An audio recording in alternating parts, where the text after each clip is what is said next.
These weren't glittering cities.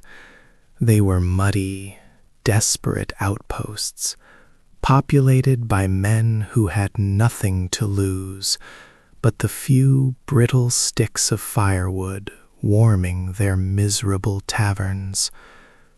But these men possessed one thing the crowned heads of Europe lacked: an absolute, blinding, maniacal hunger for profit that defied God, man, and nature itself.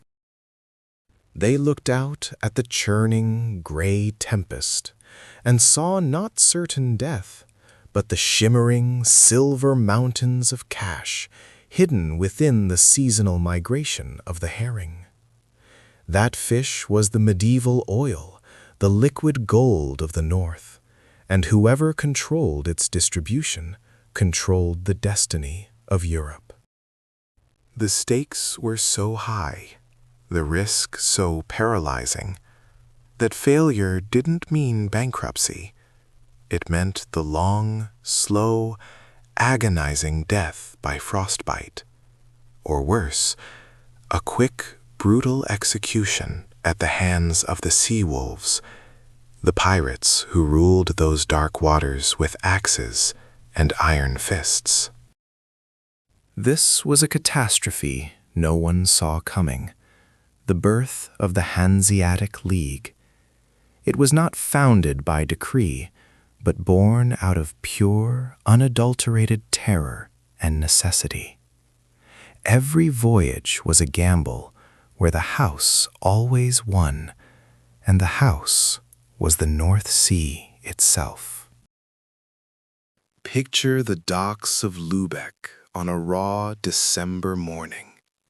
The air is so cold, it feels like shards of glass entering your lungs. The merchant, draped in thick, ill-fitting furs, knows that if his single cogship doesn't make it to Bergen or Bruges, his entire lineage faces ruin.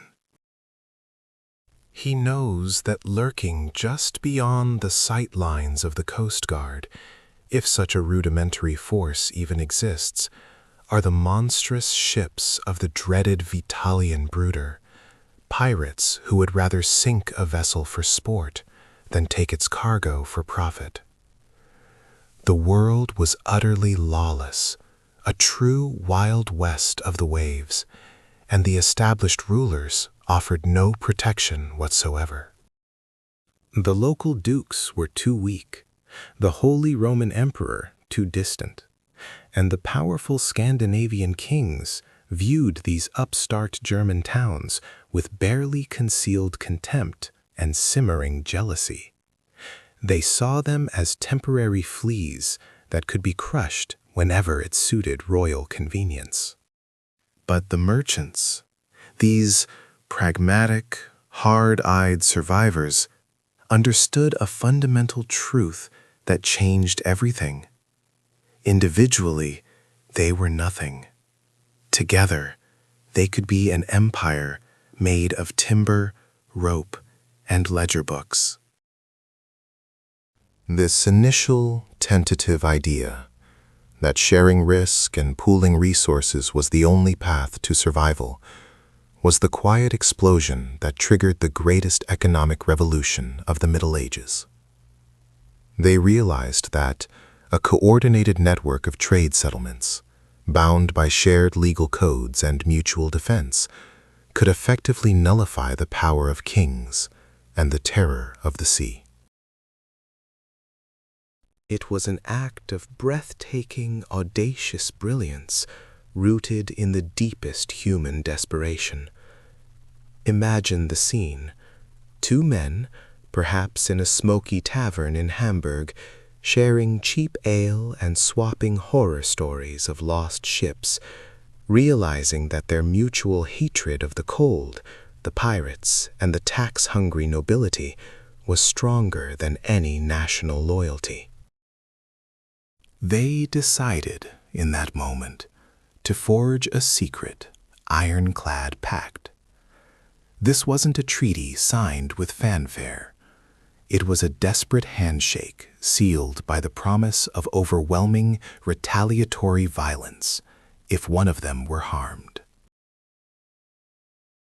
Their alliance was an economic weapon of mass destruction, capable of starving entire cities or flooding markets with enough goods to collapse local economies overnight. They didn't need armies. Their currency was control over supply, and their weapon was the swift, brutal boycott. But before they could even consider challenging the Danish crown or crushing the pirates, they had to survive the constant, insidious threat of the environment itself. The cogs, their robust, purpose-built cargo ships, were technological marvels, but one unexpected gale could shatter them against the rocky shores, sending centuries of wealth to the bottom of the icy abyss. Every nail driven, every sail hoisted, was a silent prayer against the monstrous power of Boreas, the north wind. They built their harbors deep and strong, designed their houses with narrow gables to minimize wind resistance, and lived their lives with a ruthless efficiency born from the knowledge that nature would grant them no grace.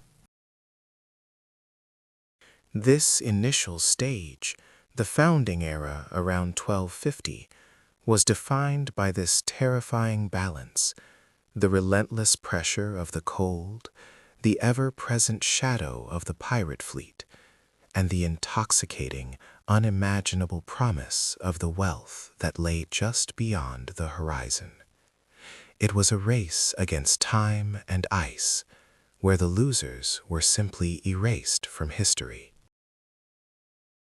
And the most shocking twist of all, this massive shadow empire of commerce, this league that would one day dictate terms to kings, started with nothing more than 2 small towns and a desperate whispered oath to protect the flow of fish and fur from the dark north. This is where the true saga begins, in the freezing, gold-drenched darkness. The cold air swallowed the oath, but the promise was heavier than any church bell. It demanded immediate, impossible action. 2 fragile coastal settlements, Lübeck built on its island fortress, and the gritty outpost of Hamburg, staring down the treacherous Elbe, were now bound by fate, and far more terrifyingly, by profit. They didn't just merge their ledgers, they forged a single, unstoppable will against a chaotic world that wanted them dead and stripped bare. What treasure justified this madness? It wasn't gold dug from the earth or diamonds torn from distant mines. It was silvery, slippery life pulled from the darkest depths. The herring. Every year, millions upon millions migrated through the narrow straits between Denmark and Sweden, creating an unimaginable, ephemeral river of wealth. The sheer scale of the Skåne market was a spectacle of biblical proportions, a place where fortunes were made and lost in the space of a single tide, drawing every scoundrel, noble, and starving peasant within a 1,000-mile radius. This fish was the currency of survival for all of Christian Europe, especially during the long, agonizing months of religious fasting mandated by the Church. Without the Hansa to secure the salt, transport the barrels, and battle the elements and the legions of cutthroats drawn by the scent of riches, half the continent would starve or break their solemn vows. The Hanseatic merchants were not just fulfilling a need.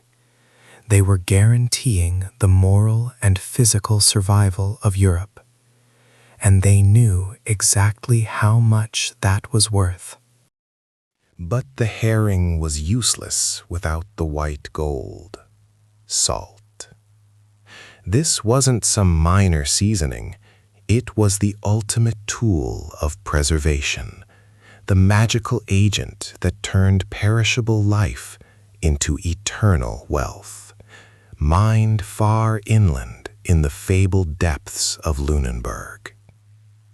The Hansa had to establish ironclad control over the entire supply chain, from the deep salt pans to the fishing boats bobbing dangerously near the treacherous Jutland coast, and then across the brutal, storm-torn seas to the waiting stomachs of London and Bruges. This meant controlling the roads, muddy tracks infested by petty robber barons and local gangs who saw the merchant caravans as mobile treasuries ripe for the taking. Every sack of salt carried the weight of a dozen desperate battles, fought not with swords, but with carefully negotiated tolls, bribes, and the brutal threat of coordinated economic boycotts. The price of one barrel of salted herring contained centuries of logistics and the latent threat of total financial war. And the danger wasn't just external. The greatest friction wasn't the freezing spray or the hidden rocks. It was the institutionalized greed of the established power structure. Every local duke, every territorial bishop looked upon the burgeoning, untaxable wealth of these upstart burghers with burning envy and suspicion. They demanded crippling tariffs, arbitrary seizures, and the right to dictate trade routes, attempting to clip the wings of the soaring mercantile machine before it left the ground, desperate to reclaim their feudal authority. Lübeck and Hamburg responded with a terrifying, unprecedented weapon: unity.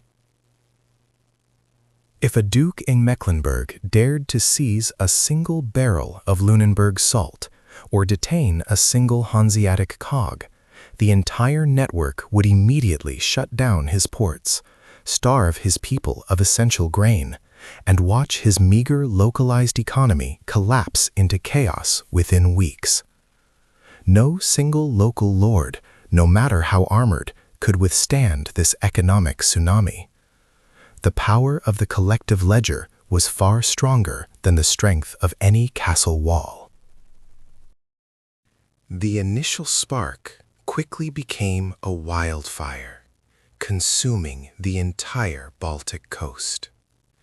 To truly dominate the north, they needed to conquer the east, where endless, dark forests held unimaginable riches. Thick Russian firs, vital timber for shipbuilding, and the mysterious, prized Baltic amber, the fossilized sun that captivated the Mediterranean. They turned their attention to the great island of Gotland, home to the legendary trading hub of Visby. Visby was a glorious, chaotic, multi-ethnic jewel, a pirate's dream, a city dripping in silver and gold, built upon centuries of brutal trade with Novgorod and the deep Russian interior. But Visby was too fractured, too independent, too prone to internal feuds and foreign interference from Danish and Swedish kings. Lübeck, with its superior municipal organization and absolute discipline, saw not a rival, but a weakness to be exploited and ultimately absorbed. They didn't just want a port. They wanted the keys to the entire Baltic Sea. Lübeck, strategically positioned at the head of the Trave River, became the undisputed nerve center, the mother city of the entire Hansa, the Königin der Hansa. Its council wasn't made up of inherited nobles or warrior class. It was a ruthless oligarchy of calculating merchants, whose financial decisions were thicker and more binding than any royal decree from the Holy Roman Emperor, who often ignored them anyway. These merchant lords standardized currency, mandated rigid shipping regulations, and established a common legal code, the Lubisches Recht, that became the foundation of order, commerce, and merciless stability across hundreds of miles of lawless, freezing coastline. This legal code wasn't born from democratic ideals. It was about protecting capital, guaranteeing contracts, and prosecuting piracy with extreme prejudice. If you were a Hanseatic merchant, you were protected by the most formidable economic and legal shield the North had ever known. If you were a pirate, a rival, or a princeling who dared obstruct the flow of goods, that same code was a death sentence delivered swiftly and absolutely, often without the tiresome inconvenience of a royal trial. They were not merely traders. They were nation builders operating outside the concept of a nation-state, a phantom empire powered by the cold, undeniable, organized hunger for profit. They were learning the critical lesson. In the brutal, dark North Sea, survival meant not just cooperation, but total, unified, and terrifying control. The nascent Hanseatic Agreement, forged in the frozen sweat of desperation and the shared terror of a Viking raid, was already demanding a terrifying evolution. Informal pacts were good for a single voyage, a shared watch against the rising tide of brigands. But to truly dominate the world, they needed something harder than ice, something more unyielding than the iron of their ship fittings. They needed law. This was the moment the Hansa stopped being a club of cold-weather traders and became the world's first true corporate empire, a shadow state built entirely on ledger books, salted fish, and the merciless enforcement of their own terrible code. The challenge was unprecedented.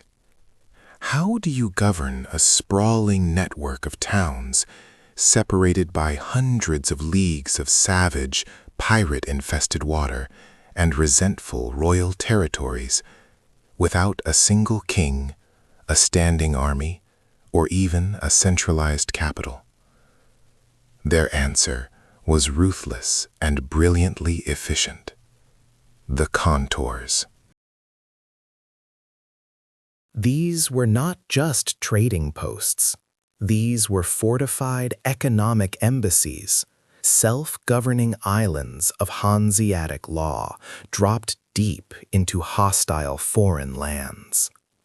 Imagine stepping off the muddy, chaotic docks of 13th century London and finding the Stahlhof, the Steely Yard, a perfectly ordered, terrifyingly clean German city within a city, surrounded by high walls, defended by its own guards, and subject to no man's law but their own.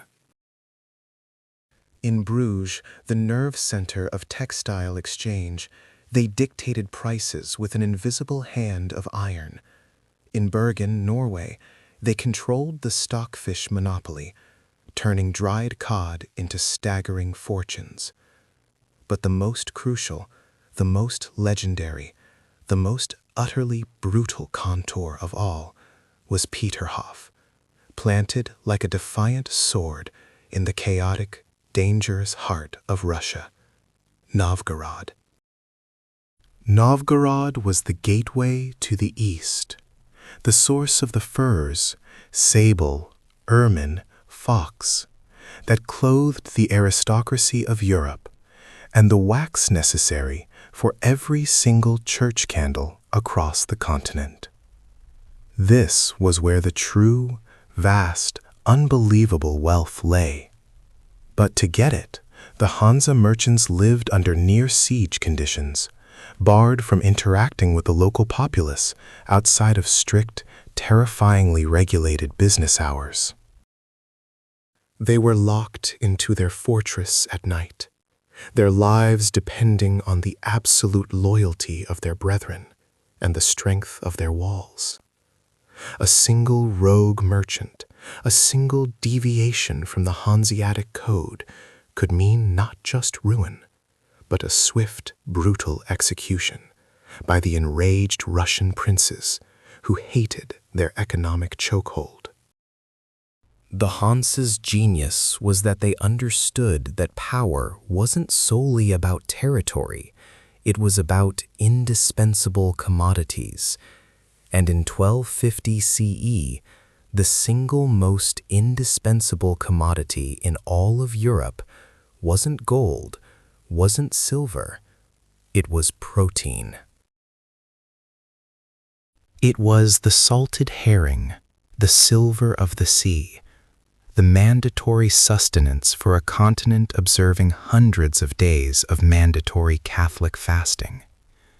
Every Friday, every Lent, every feast day requiring abstinence from meat, the entire economy hinged on that small silver fish. And the Hansa cornered the source.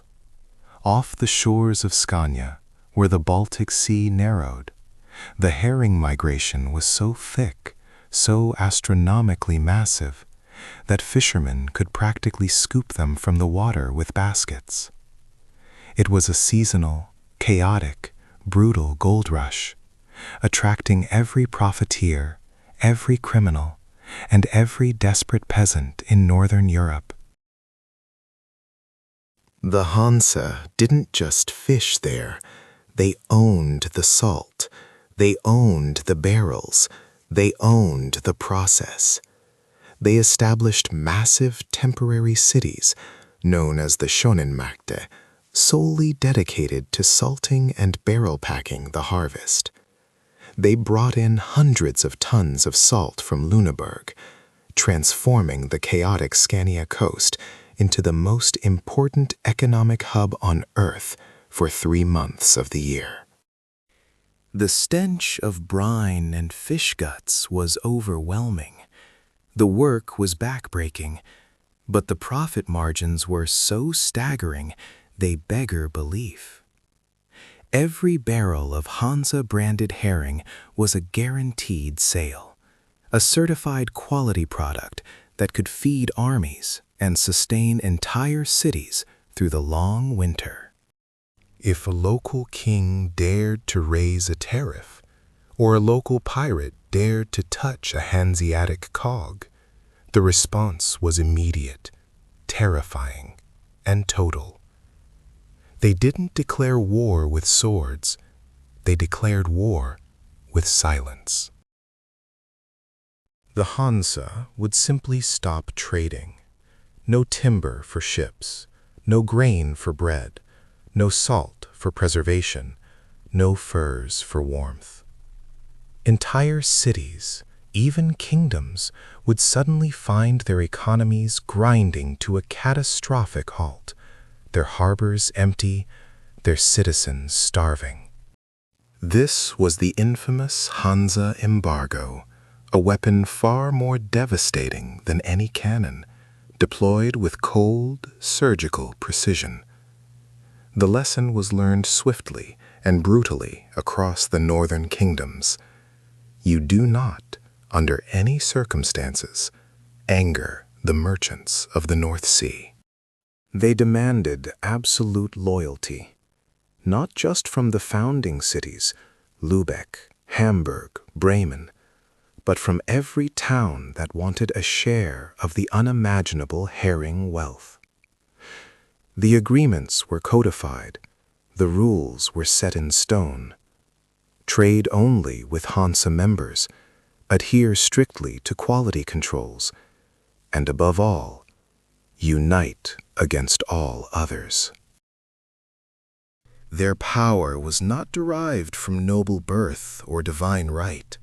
It was derived from the brutal, cold, undeniable, organized hunger for profit. They were learning the critical lesson.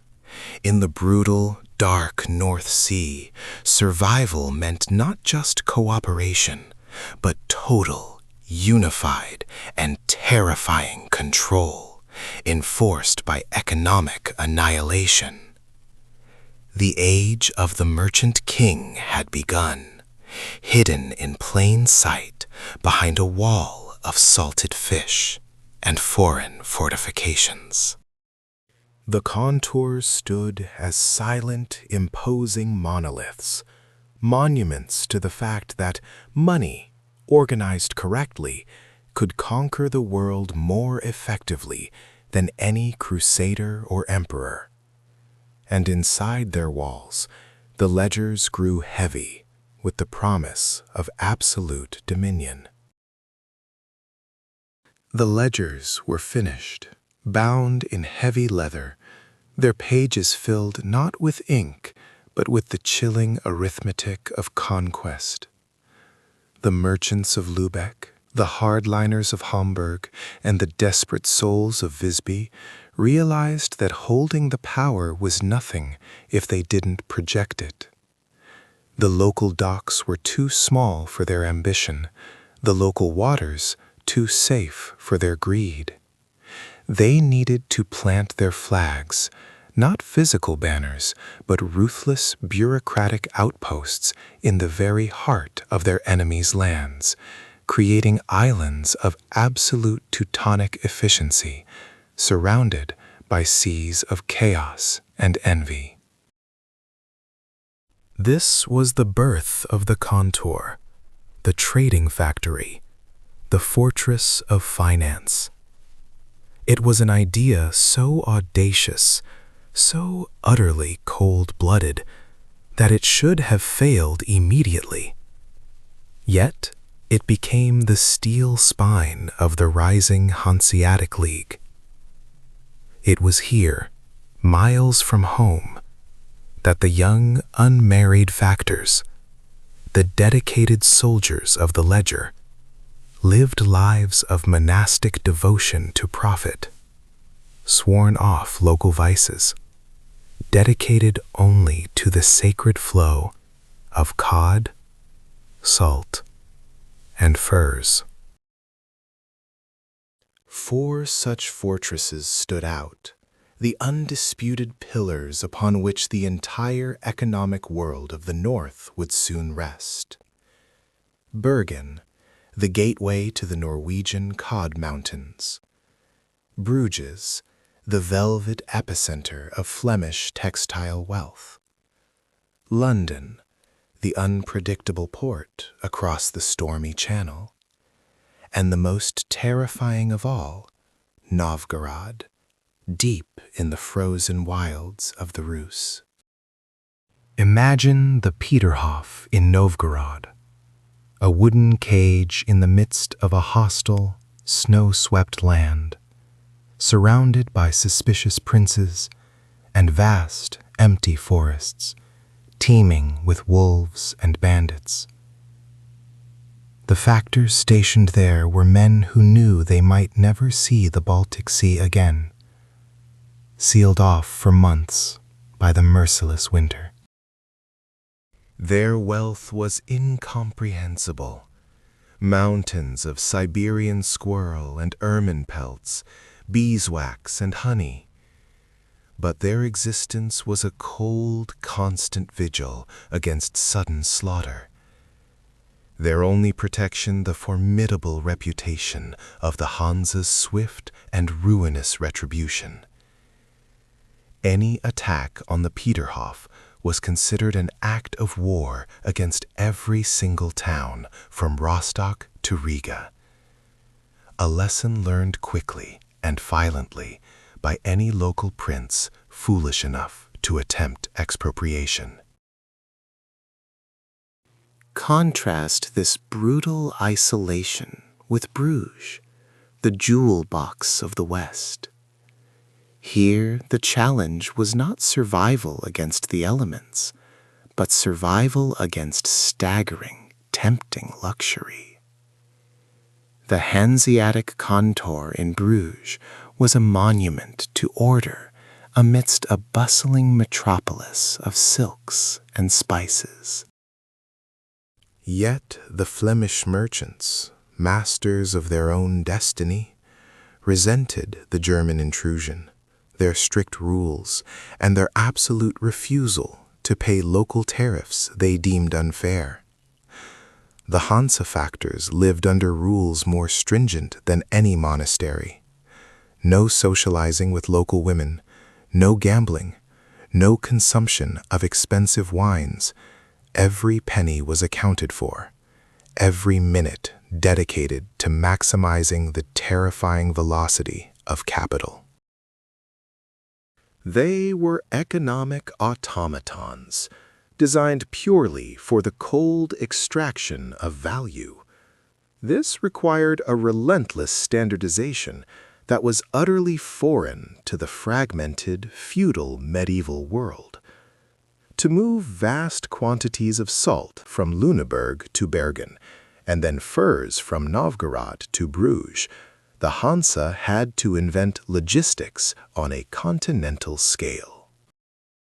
They decreed unified weights and measures across hundreds of miles and dozens of competing dialects. If you bought a barrel of brine-cured herring in Lübeck, you knew precisely what size and quality you would receive, guaranteed by the infamous Hanseatic seal, a mark of quality that became the most respected and most feared brand in the known world, often more reliable than the coinage of kings. This standardization extended to the sea itself. As the wealth accumulated, so did the target painted on their backs. The Northern Sea, already a savage opponent of wind and ice, now swarmed with pirates, the dreaded Vitalian brooder, and rogue nobility preying on the unprotected wealth streaming from the east. Individual ships were easy prey, but the Hansa did not sail alone. They created the convoy system, the Kogengemeinschaft, a fleet of the mighty rounded cogs sailing together, bristling with rudimentary cannons and armed guards, often escorted by dedicated warships paid for entirely by the merchants themselves.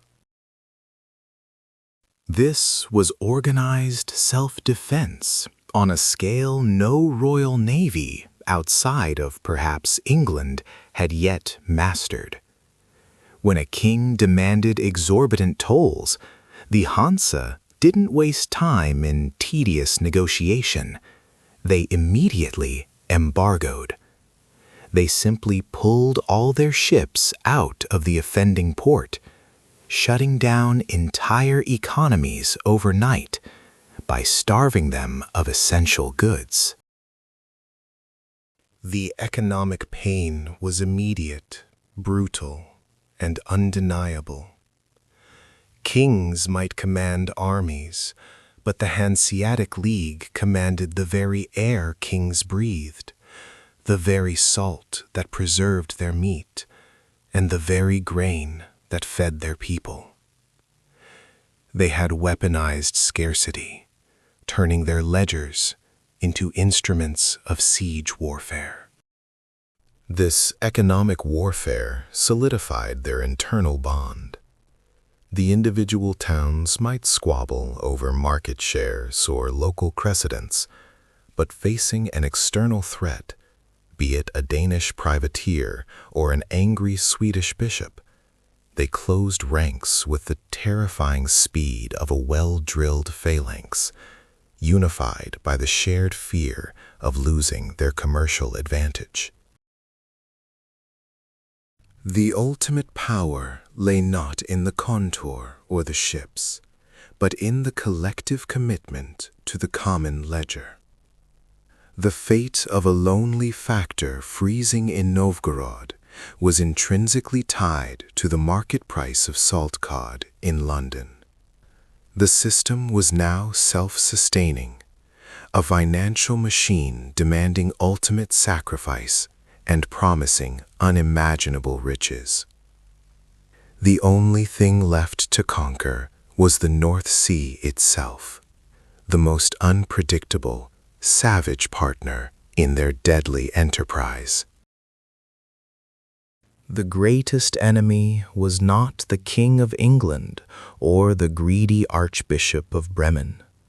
The greatest enemy was the water itself, a relentless, freezing liquid beast waiting to swallow their fortunes whole, ready to shatter.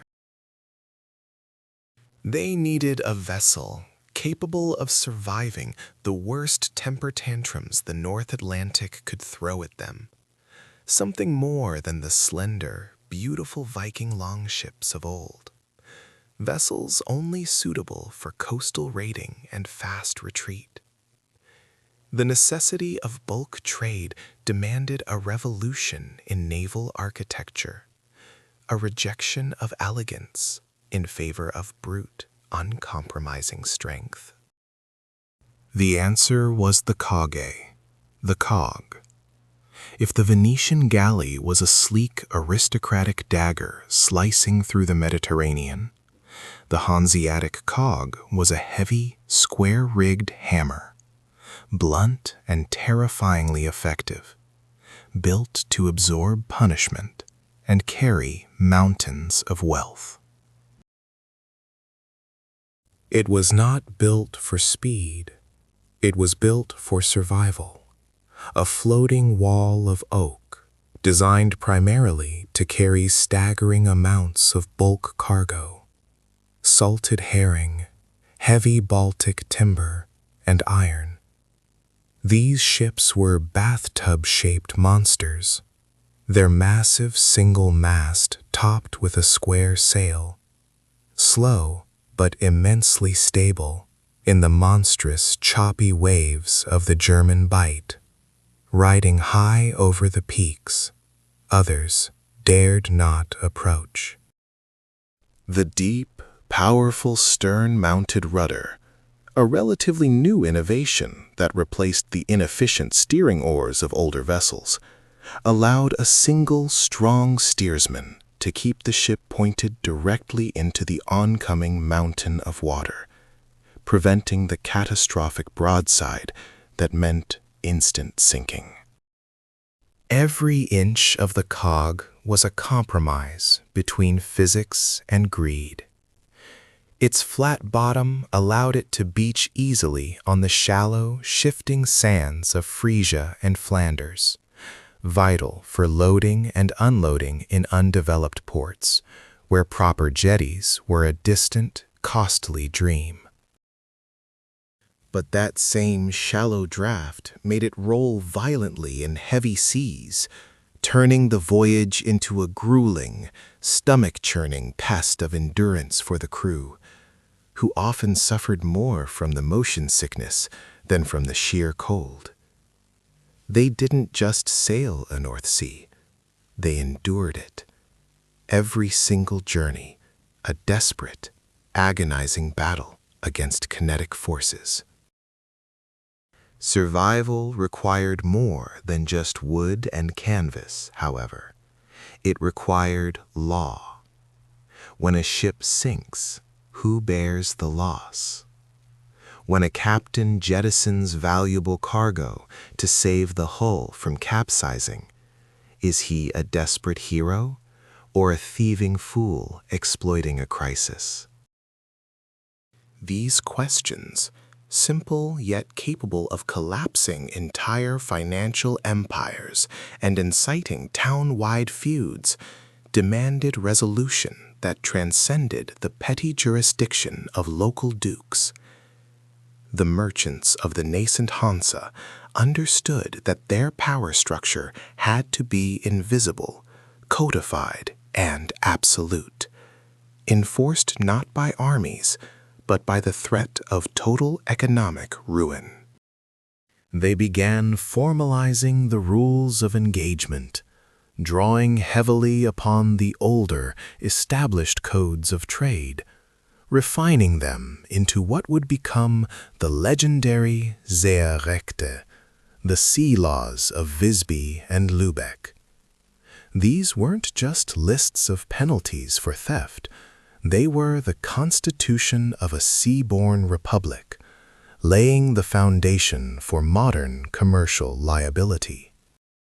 The laws defined the exact percentage of loss a merchant must bear versus the ship's owner, standardized weights and measures across a dozen different language regions, from the Estonian port of Reval to the English port of Boston, ensuring that trade was seamless and trustworthy. Most crucially, the sea laws established a shared, brutal military obligation. If a Hansa ship was attacked by pirates, or worse, by a territorial king's privateers masquerading as simple raiders, every other Hansa ship nearby was legally and morally bound to assist, under penalty of immediate and total exclusion from the League, a sentence worse than death. This wasn't mere friendship. This was calculated, enforced solidarity, creating a mutual defense pact that functioned without a standing navy or a single king. Insurance, though still primitive, began to emerge from this framework. Shared risks managed through sophisticated pooling of capital and the distribution of bottomry bonds. If a merchant lost a shipment of salt from Lüneburg, the pain was spread thinly across dozens of financiers in dozens of cities, ensuring that no single catastrophic loss could shatter the fragile web of their confederation, making the whole greater than the sum of its sinking parts. But even the strongest laws and the sturdiest cogs faced the ultimate human threat. The North Sea was not just cold, it was infested with predators. The moment a cog, heavy with Baltic gold, in the form of wax, furs, and copper, left the safety of the Skagerrak, it became a moving target for the filthiest predators in Europe. Piracy was not the exception. It was a standard economic model for desperate coastal dwellers, ruined knights, and kings too bankrupt to fund their courts legitimately, who happily sold letters of marque to anyone with a fast ship and a hungry crew. The threat was ever present, sometimes personified by powerful groups like the later Vitalienbrüder, the Victual Brothers. But even now, petty lords controlled strategic choke points like the belt crossings, demanding crippling tolls or simply taking what they wanted under the guise of customs duties.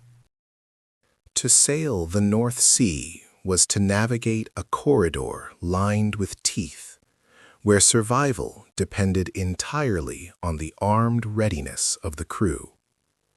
Therefore, the Hansa had to arm its trade. Every single cog became a potential warship, not for elegance, but for pure, terrifying defense. High castles were built at the stern and bow, platforms for crossbowmen and men-at-arms, turning the lumbering freighter into a floating, spiky hedge of resistance. The crew of a Hanseatic trader was not composed of simple sailors. They were trained fighters, ready with grappling hooks, boiling pitch, and the sheer ferocity born of defending life-altering fortunes. A merchant who survived 10 voyages was not just a successful businessman. He was a hardened veteran, capable of commanding a boarding action in the middle of a gale. They were traders first, but they were soldiers by necessity, defending millions of florins against the eternal hunger of the poor and the grasping ambition of territorial rulers who sought to siphon off their profits. Lübeck, the acknowledged queen of the Hansa, began funding escort missions, requiring smaller towns to contribute men and arms to protect the massive convoys that moved between Novgorod and Bruges, creating a rudimentary yet terrifyingly effective merchant navy. This was the first terrifying shadow of a unified military force, a league of merchants capable of raising an armed fleet bigger than most royal navies of the time, dedicated not to conquest, but to the cold, hard-edged defense of pure profit. The unified force the Hanseatic merchants had forged was not theoretical. It was an iron fist wrapped in silk, designed for one purpose: protecting the unimaginable wealth flowing from the darkest, coldest corners of the known world. The moment the Hansa declared its existence and its monopoly, the pirates of the Baltic and the North Sea didn't laugh. They sharpened their rusty blades. To them, this was not a trading coalition. This was a concentrated, floating vault waiting to be plundered. Every slow-moving vessel laden with Icelandic cod or priceless Russian sable furs, a grand prize demanding immediate slaughter. The Hansa knew that the very concept of international waters was a joke written by historians centuries too late. In 1250 CE, every wave was an invitation to bloodshed, and every sudden fogbank concealed a hidden, desperate, and hungry enemy. Usually desperate men thrown off land by famine or feudal cruelty, now masters of sudden violence upon the waves. The survival of the entire league hinged on their ability to neutralize this relentless, omnipresent threat of maritime anarchy. Their answer to the swirling terror of the raiders was not speed, which was impossible in the choppy northern waters, but brute strength, terrifying defensive capacity, and sheer, uncompromising tonnage. This was the triumphant era of the Hanseatic cog, a lumbering, flat-bottomed war horse of the waves, designed by pragmatic North German engineers who valued cold stability over any fleeting notion of elegance or speed.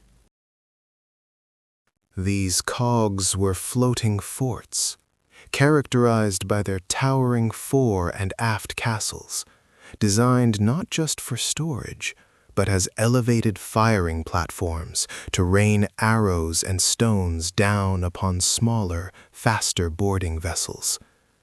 High sides, a single towering square-rigged mast, and a cavernous, deep belly for maximizing cargo. It looked less like a graceful ship and more like a massive, floating bathtub reinforced with strategically placed iron bands, utterly impervious to swift attack. But these were the castles of the sea, impervious to the smaller, swifter Viking-style vessels still plaguing the coasts. the very ships that terrorized local fishermen. The cog could carry enough ballast, enough dedicated armed men who looked far more like mercenaries than deckhands, and crucially, enough projectile weapons to turn a routine trading venture into a slow-motion, devastating naval engagement that few pirates dared to initiate. This magnificent, if ungainly, vessel was the unquestioned backbone of Hanse's defensive and economic might. An unsung industrial hero built entirely for the bottom line, designed to withstand the rage of the northern sea and the rapacity of man. Defense, however, meant unity in action, true, ruthless, coordinated unity. No longer would a merchant from the fledgling port of Rostock or the rising powerhouse of Lübeck dared to sail alone, exposed and vulnerable to the slightest attack. The Hansa instituted a severe, uncompromising system of synchronized sailing, known simply as the convoy, enforced by fear of expulsion from the League's protection. Imagine dozens upon dozens of these massive, square-rigged cogs carrying enough salt, textiles, wine, and wax to power half of Europe's luxury and industry, gathering in the icy, critical harbors of Visby or Bergen. They waited, sometimes for weeks, for the pre-arranged signal, the collective, disciplined heartbeat of commerce demanding protection, moving only when the entire, terrifying formation was complete and ready.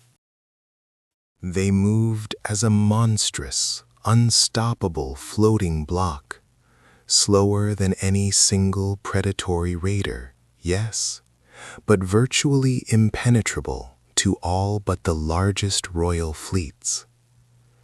If one ship was sighted or threatened by the sight of black sails on the horizon, the surrounding 4 or 5 ships would immediately pivot their massive hulls, transforming the peaceful trading fleet into a terrifying impromptu battle formation, surrounding and crushing the aggressors. This level of unified power required strategic, militarized operational hubs, nodes of absolute Hansa law carved out of foreign soil, often against the express wishes of local lords. These were the legendary contours, not mere flimsy warehouses, but heavily fortified extraterritorial compounds located in strategic choke points like London, Bruges, Bergen, and the distant, frozen Russian outpost of Novgorod. In London, the area known as the Steel Yard, or Stahlhof, was a defiant little slice of German sovereignty, a fortress of timber and stone where English kings, however proud and demanding, dared not tread, because the Hansa controlled the flow of crucial raw materials. Inside the contours, the rules were famously brutal, rigorously disciplined, and focused solely on the sacred preservation and maximization of profit, with zero tolerance for internal dissent or external interference. Any Hansa merchant, regardless of his town's political standing, caught breaking the League's immutable commercial laws, whether through reckless price gouging, unauthorized smuggling, or, worst of all, displaying cowardice in the face of pirate attack, faced instant ruin.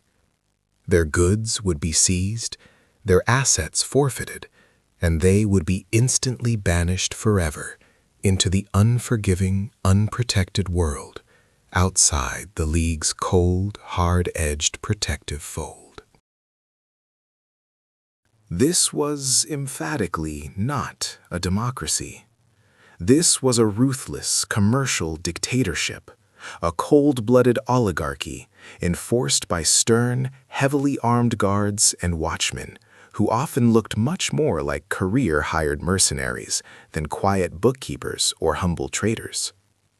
The defense was so fierce, the organization so absolute, because the prize that drove them was so absolutely staggering, so impossible to imagine. Forget the fleeting lure of exotic Asian gold and silks.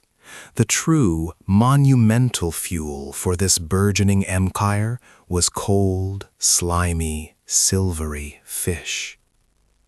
The annual herring migrations off the coast of Scania, then Danish territory, were an annual biological miracle, a predictable, reliable tidal wave of protein and wealth that fundamentally shaped the geopolitical map of Northern Europe for centuries.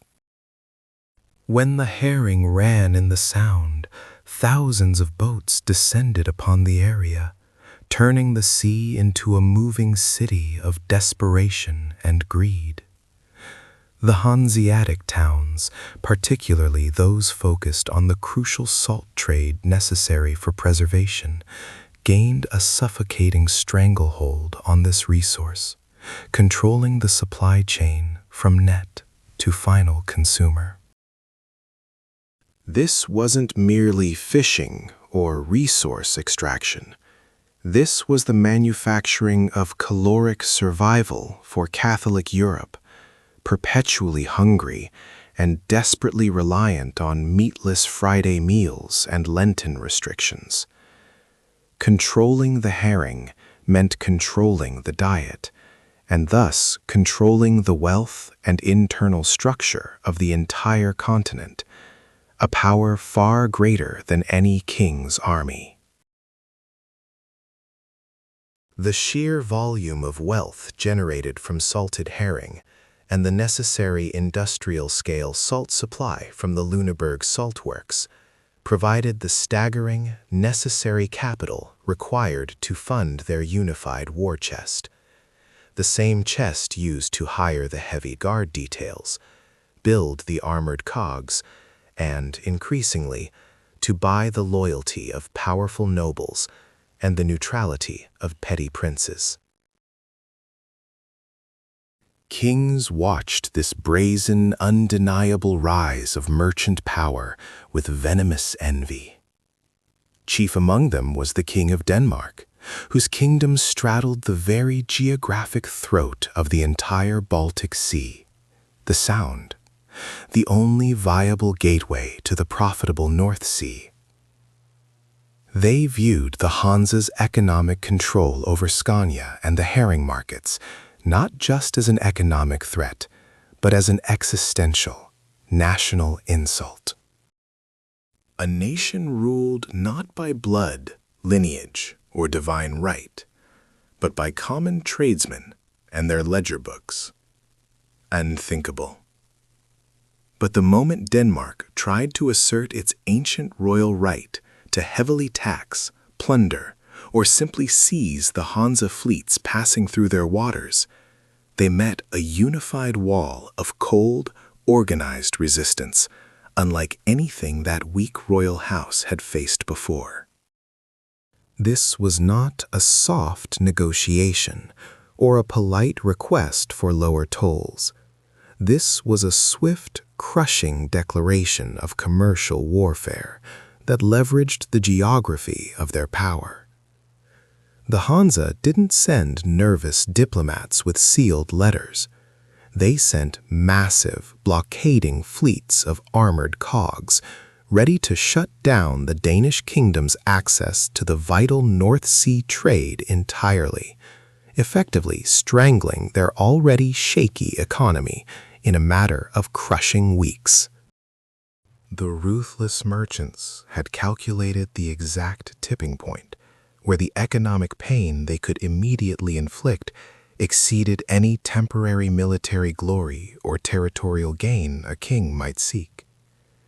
The balance of power in the north was violently shifting from the medieval castle to the disciplined counting house, enforced not by ancient chivalry, but by cold, hard steel and the terrifying, unprecedented efficiency of unified profit motive. The terrifying efficiency wasn't just hidden away in the ledger books of the secretive council. It was floating on the churning, merciless waves of the Baltic. If the Hanseatic League was an iron fist raised against the medieval world, the cog, the Hansa cog, was the terrifying, blunt hammer it swung with devastating force. These legendary vessels were not the flimsy, open Viking longships of old, nor the shallow-drafted hulks favored by Mediterranean traders struggling with coastal traffic. The cog was a purpose-built weapon of commerce, designed specifically to withstand the brutal freeze, the crushing ice packs, and the sudden murderous gales of the northern sea, environments that swallowed lesser ships whole and without warning. Its massive, rounded hull, often protected by thick planks and sealed with tar against the ceaseless damp, offered an unprecedented cargo capacity, allowing a single voyage to move what previously required a dozen smaller vessels. This astonishing technological leap forward instantly slashed the operational costs to almost unbelievable lows, while simultaneously multiplying the potential profits into astronomical, kingdom-challenging figures. The cog was the physical manifestation of their new, cold religion: volume, velocity, and absolute, crushing monopoly, proving that engineering could conquer the natural world better than any nobleman's army. But technology alone does not conquer an empire. Control over essential, life-sustaining resources does. And the Hansa didn't just trade goods, they traded necessity, the very key to European survival. Their true black gold wasn't glittering Prussian amber or exotic Russian furs. It was the endless, pulsating shoals of North Sea herring, caught in such overwhelming abundance that entire coastal economies were instantly remade just to process this silver harvest into edible wealth. The Hansa secured a terrifying monopoly over this essential mineral, specifically the high-quality salt imported through critical channels they controlled, notably the vast saltworks of Lüneburg and the distant ports of the Bay of Biscay. This control over salt meant they literally held the key to the survival of millions of people far inland, who depended entirely on salted fish to survive the long, desolate, cropless winters when fresh food was only a dream. A king could starve his people by forbidding the shipment of grain, but the Hanseatic League could starve entire principalities and bankrupt dukes by simply restricting the flow of salt, ensuring that their dried, brined fish never reached the markets of the hungry masses, unless their brutal economic terms were instantly and fully met. This chokehold was formalized through devastating trade laws, chief among them the terrifying Stapelrecht, the staple right, which was not a polite commercial suggestion. It was an iron ultimatum, a decree enforced by the combined cold naval strength of the League fleet. It meant that any and all goods traveling through a designated region, whether they originated 500 miles south in the trade centers of the Rhine or 1,000 miles east from the fur trappers of Novgorod, had to be unloaded, stored, inspected, and severely taxed within the heavily guarded walls of a designated Hanseatic city, most famously Lübeck, Hamburg, or Bremen. To gain entry to a contour was to step outside the rule of man and into the domain of the Hanse, a monastic, brutal existence, where wealth was accumulated not in gold coins, but in the sheer tonnage of trade goods, furs, wax, timber, and the ocean's silver secret. These outposts functioned as independent city-states of commerce, housing not just goods, but entire communities of meticulously vetted factors, scribes, and armed guards, all living under the draconian, self-imposed laws of the League. They were the points of pressure the Hanse used to leverage royal courts, threatening to simply unplug the economic lifeline if taxes became too high or regulations too intrusive, a threat that terrified cash-strapped monarchs more than any invading army. Consider the contour at Bergen, Norway, the gateway to the Arctic wealth. It was called Bryggen, a collection of timber houses clinging precariously to the fjord, constantly smelling of fish and freezing spray. Here, the Hanse controlled the vital stockfish trade, dried cod from the unforgiving Lofoten Islands, a commodity so essential it fueled the Catholic fasts across the continent and formed the backbone of naval rations everywhere. The profits were astronomical, the risk equally lethal. These factors did not merely fear shipwreck, they feared robbery by savage highwaymen or arbitrary seizure by unpredictable Russian princes, demanding staggering bribes to maintain the flow of goods westward. To be verhanst meant you could not trade, you could not ship. Your debts were called in immediately, and every Hanse port slammed its gates shut, transforming the merchant into an outcast phantom, doomed to bankruptcy and ruin. This terror of internal exile, of being thrown out into the frigid, unprotected sea of competition, was the glue that held the decentralized empire together, a threat far more effective than any standing army or royal decree could ever be. They had unified the northern economy through sheer will, created a system of maritime law that superseded royal decrees, and locked down the food supply of a continent, establishing themselves as the shadow government of Northern Europe. But this immense, unchallenged power bred arrogance, and arrogance, even for the calculating, cold heart of the Hanseatic League, always carried the seed of its own destruction, a reckoning that was already sailing toward them on the unforgiving tides they thought they controlled absolutely.